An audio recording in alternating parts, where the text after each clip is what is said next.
The silent approached the conference chamber on Vraxia Prime, glowed with bioluminescent patterns that shifted across the crystalline walls. Supreme Overlord Krazer stood at the center podium, his 4 arms folded across his chest as he examined the transmission hovering before him. Around the circular room, the 18 members of the High Command watched with varying degrees of interest and boredom. "They call themselves Terrans," Krazer announced, his voice carrying the natural resonance that came from his species' dual vocal cords. "From a world they name Earth, a single planet orbiting an unremarkable yellow star in the outer spiral arm."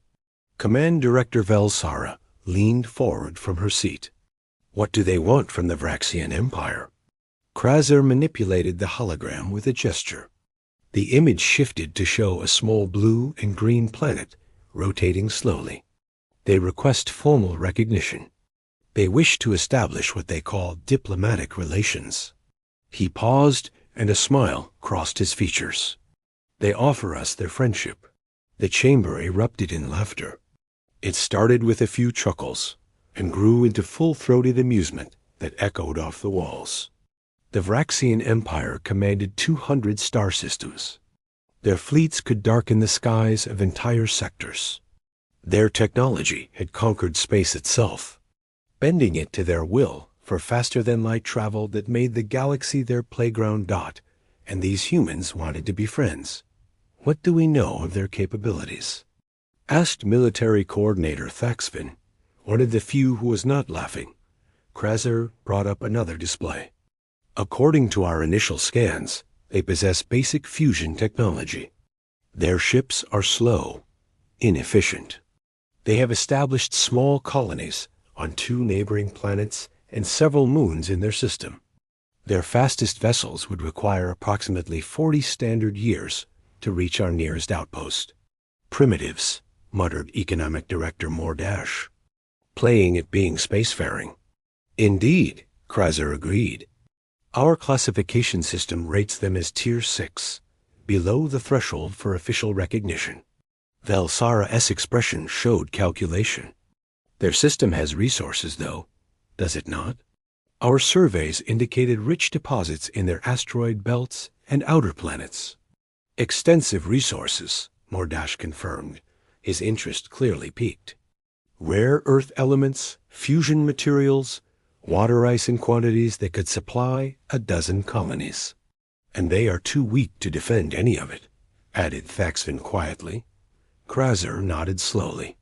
"The humans sent mathematical proofs, samples of their art, recordings of their music. They included detailed information about their biology, their history, their culture." He dismissed the hologram with a wave. "They exposed themselves completely, offering everything in hope of friendship." "How naive," Velsara said. "In the real galaxy, such openness is suicide." "What shall we tell them?" asked Junior Coordinator Pixno. Krazer considered for a moment. "Send them the standard automated response for unrecognized species. Inform them that if they wish to petition for formal contact, they may submit their request through proper channels. The processing time is approximately 20 standard years." The vote was unanimous. The humans would learn that the galaxy did not care about their hopes or their friendship. Power was all that mattered, and they had none. 8 weeks later, a human vessel arrived at monitoring station Kef 7 on the edge of Vraxian-controlled space. Station Commander Jikstar watched it approach with mild curiosity. The ship was small, perhaps 3 times the size of a personal shuttle. Its hull was plain metal, marked with symbols in the human language, and a flag showing a blue planet. "They are requesting permission to dock," his communications officer reported. "They say they carry Ambassador Chun, who has traveled 7 months to speak with representatives of the Vraxian Empire." Jikstar studied the vessel on his screens. It moved cautiously, its engines burning with visible fusion exhaust. Everything about it screamed primitive technology. "Denied. Inform them that the Empire does not meet with unrecognized species. They should have submitted their petition through proper channels." "Sir, The ambassador specifically mentions that they attempted to do so, but received only an automated response. He requests just 1 hour of time to present Earth's case for recognition. Denied, Jixstar repeated.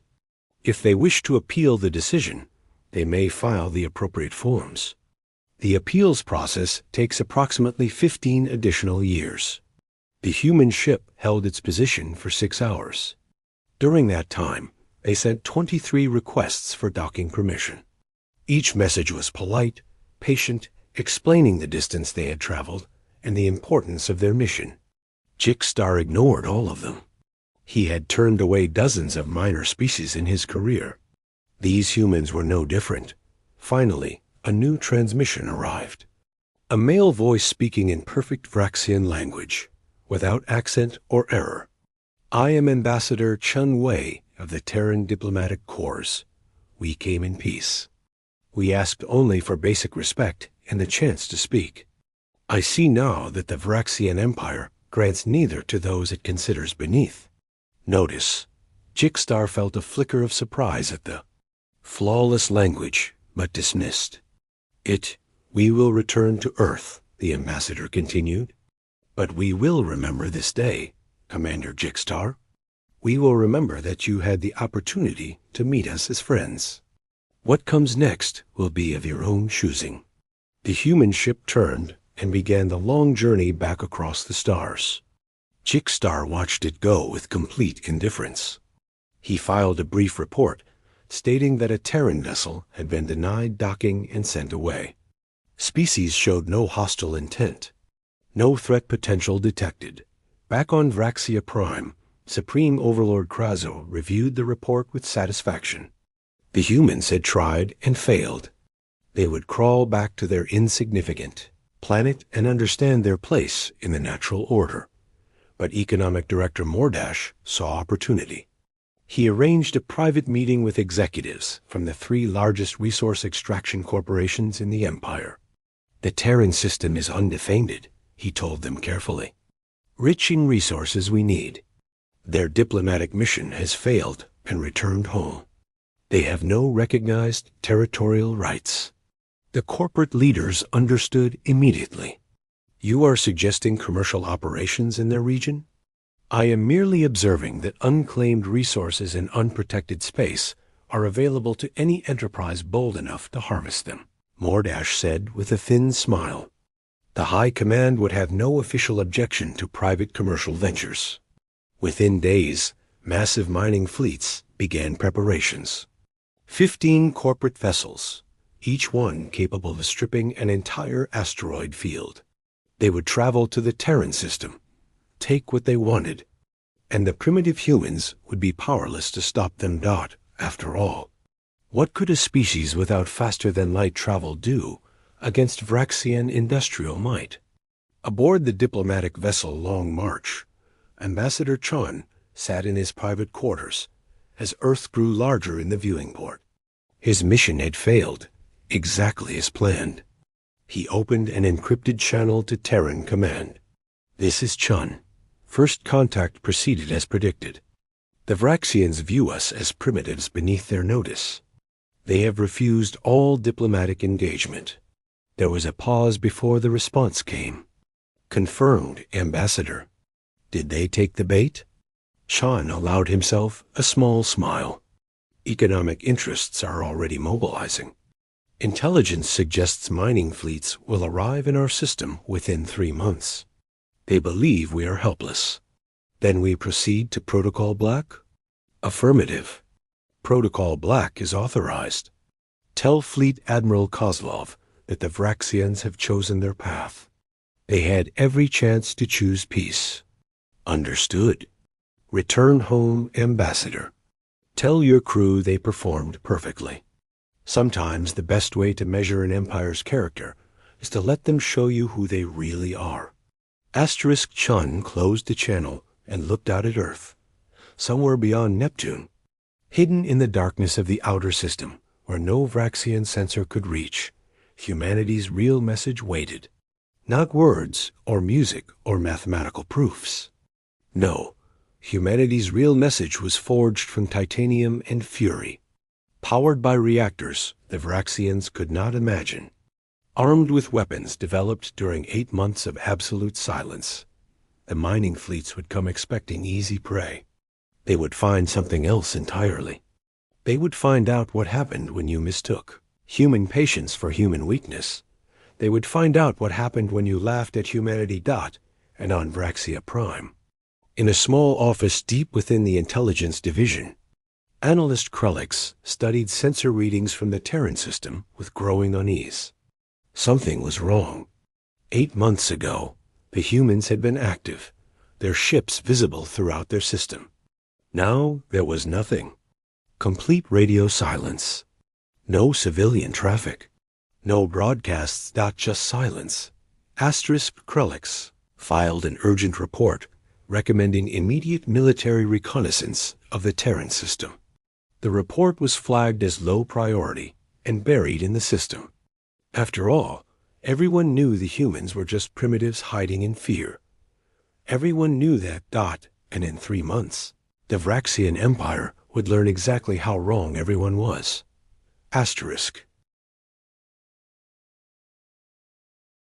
The Reckoning, the mining vessel Profit Seeker, drifted through the Terran asteroid belt, with its massive drilling arrays extended like the legs of a metal spider. Fleet Commander Zekrel stood on the bridge watching his crews work with deep satisfaction. For 2 months, his 15 ships had been extracting resources from the Terran system without interference. The humans had done nothing, said nothing. They had simply disappeared. Another successful extraction completed, his operations officer reported. Cargo hold 7 is at capacity. Rare earth elements worth approximately 40 million credits. Zekrel nodded approvingly. This operation had exceeded every projection. The Terran system was a treasure vault, and the primitives who lived here had abandoned it without a fight. Begin processing operations on the next cluster. I want to fill 3 more holds before we return to Vraxia Prime. His sensor officer looked up from her console with a puzzled expression. Commander, I am detecting an unusual reading. What kind of reading? Spatial distortion. Very large signature forming approximately 80,000 kilometers from our position. She adjusted her instruments, her confusion growing. Sir, this does not match any natural phenomenon. Something is creating a massive gravitational anomaly. Zekrel moved to her station and examined the data. His experience told him this was impossible. Space itself appeared to be folding, creating a point of impossible density. Is it a weapon? I do not know, sir. I have never seen anything like this pattern before. On the main viewing screen, space began to shimmer. Reality itself seemed to ripple like water disturbed by a stone. A point of absolute darkness appeared, expanding rapidly. The darkness deepened, and then space tore open, like fabric being ripped apart. Something emerged from the tier. Zekrel's breath caught in his throat. The vessel that came through was enormous beyond comprehension. It dwarfed even the largest Vraxian dreadnought. The hull was a deep charcoal gray, covered in angular armor plating that seemed to absorb light rather than reflect it. Hundreds of weapon ports lined its sides, currently closed but clearly visible. The ship moved with fluid precision, like a predator stalking prey. On its bow, letters in the human script spelled a single word, Vanguard. Get me identification, Zekrel whispered. What am I looking at? His communications officer worked frantically at her console. Sir, the vessel is broadcasting an identification beacon. It registers as Terran Warship Vanguard. Command Class. Earth Defense Fleet. That is impossible, Zekrel said flatly. The humans do not have faster-than-light technology. They do not have ships of this size. Our intelligence confirmed they were primitives. Nevertheless, sir, the ship is here. And it is human. Zekrel stared at the massive warship. Everything he had been told about humanity was wrong. Everything the High Command believed was a lie. Hail them immediately. Demand they identify their purpose and authority in this space. The communications officer tried multiple times. No response, sir. They are receiving our transmissions, but choosing not to answer. The Vanguard began to move. It did not accelerate slowly like fusion-powered vessels. Instead, it simply moved, its speed increasing smoothly as it positioned itself directly between the Vraxian mining fleet and open space.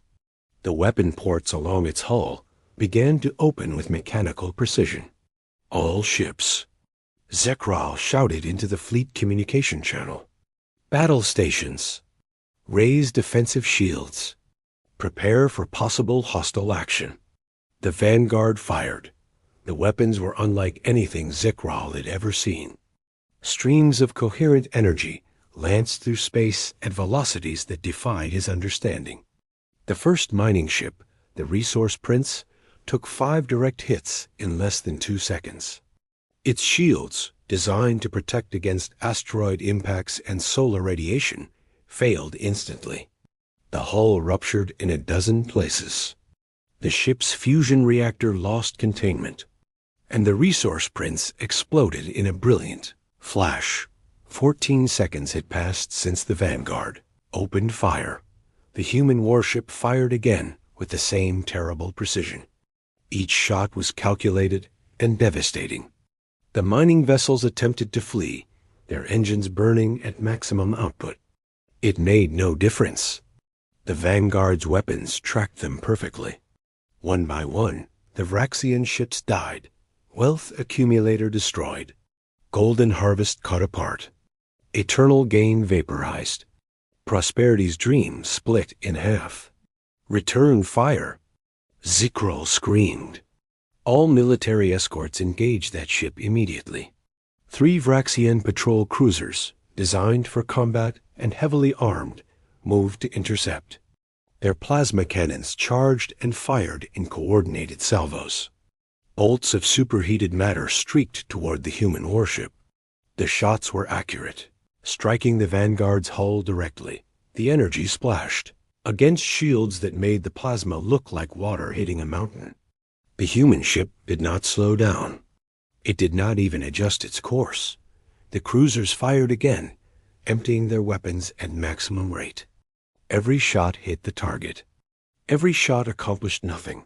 The Vanguard rotated slightly and fired a single, coordinated salvo from its forward batteries. All 3 Vraxian patrol cruisers exploded simultaneously, their debris spreading outward in expanding spheres of wreckage. 43 seconds had passed since combat began. 11 Vraxian vessels were destroyed. Over 5,000 crew members were dead. The Vanguard had not taken any damage. Zekral's hands trembled as he activated his emergency beacon. This is Fleet Commander Zekral to any Vraxian forces. We are under attack by Terran military vessels. Unknown technology far exceeding our capabilities. We cannot defend ourselves. Send reinforcements immediately. Send everything. The beacon transmitted across space, carrying its desperate message toward Vraxian territory. But even as it broadcast, Zekral's sensor officer made a sound of pure horror. Commander, sensors are detecting multiple spatial anomalies forming throughout the entire system. How many? 73. No, more appearing. Sir, they are forming at every location where we have mining operations. Zekral looked at his sensor display in disbelief. Reality was tearing open across the entire Terran system. At every mining site, near every Vraxian vessel, around the gas giants, along the orbital paths. Everywhere the Vraxian Empire had established a presence, space itself was splitting apart. From each tier, a human warship emerged. They were all like the Vanguard, massive, heavily armed, moving with the coordinated precision of a military force that had trained together for months. They took up positions around every Vraxian vessel, surrounding them completely. Zekral counted 75 human warships in total. His fleet had 15 mining vessels and 3 destroyed escorts. The humans outnumbered them 5 to 1, and outgunned them by an impossible margin. Asterisk, open a channel to the human fleet, he said quietly. Broadcast on all frequencies. Tell them we surrender. Tell them we will withdraw immediately. Tell them whatever they want to hear. But before his communications officer could send the message, every human ship fired simultaneously. The remaining Vraxian mining vessels were eliminated in a perfectly coordinated strike that lasted less than 10 seconds. The execution was flawless, timed to the millisecond, overwhelming. Only the Prophet Seeker remained intact. Zekral stood alone on his bridge, surrounded by the debris of his fleet. Every other ship was gone. Thousands of his people were dead, and 75 human warships surrounded him in a sphere of overwhelming force. Then, finally, a transmission came through. A human voice, speaking perfect Vraxian language. Fleet Commander Zekral, I am Admiral Sarah Kozlov of the Terran Defense Fleet. For 2 months, you have violated our territory. You have stolen our resources.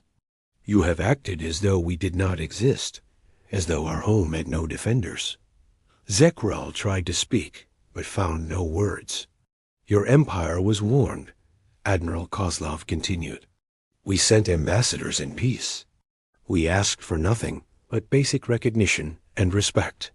We were turned away, mocked, dismissed as primitives beneath your notice. The human warships began to move, their formation tightening around the Prophet Seeker. So we remained silent while you revealed your true character. We watched as you came to take what you wanted, believing we were too weak to stop you. And now, Commander, you have learned the most expensive lesson in the galaxy. On Zekral's main screen, an image appeared.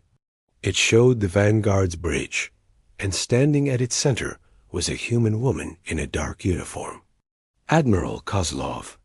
Her expression was calm, almost gentle, but her eyes held something that made Zekral's blood run cold. Asterisk, never mistake patience for weakness, she said.